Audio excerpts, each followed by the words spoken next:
This is the world's largest plane, and it just broke a new record. Developed by US-based Stratolaunch, the rock carrier plane has a wingspan longer than a football field. This month, it conducted its 9th ever test flight, staying in the air above California's Mojave desert longer than it ever has before. That's over 6 hours. But what's really interesting about the world's biggest plane is what it's carrying. Tucked in the middle there is the company's Talon-A hypersonic test vehicle, which means that it's capable of traveling at 5 times the speed of sound. Later this year, Stratolaunch will begin drop testing the Talon-A, a fully reusable hypersonic vehicle, while in the air. And the goal is one day to offer a range of clients access to hypersonic capabilities using vehicles like the Talon-A, which can carry a variety of payloads. Take a wild guess which clients are already interested. With global competition to develop and deploy hypersonic missiles at an all-time high, you can bet the US Department of Defense is heavily involved.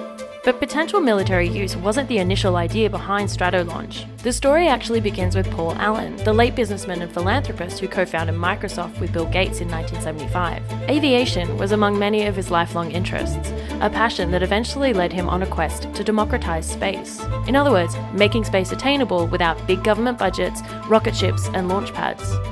Today, we stand at the dawn of a radical change in the space launch industry. In 2004, he backed aerospace engineer and entrepreneur Burt Rutan's Spaceship One, which became the first privately funded spaceship ever to put a civilian into suborbital space.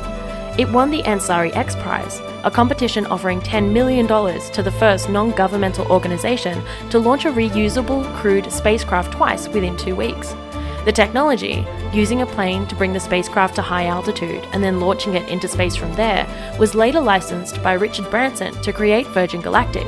Fast forward 8 years, Allen and Rutan partner up again, this time to build the biggest plane ever to launch their spaceship, and the company Stratolaunch was born.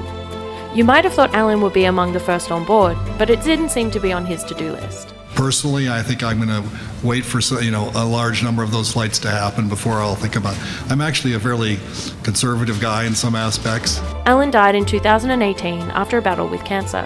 And while he never got the chance to reach space himself, he helped propel the private space exploration industry. When Stratolaunch begins drop testing Talon-A later this year, you can be sure that the memory of Paul Allen will be on many people's minds. How do you think he would feel about his technology in the hands of the military's hypersonic missile engineers? Let us know in the comments, and thanks for watching Technality.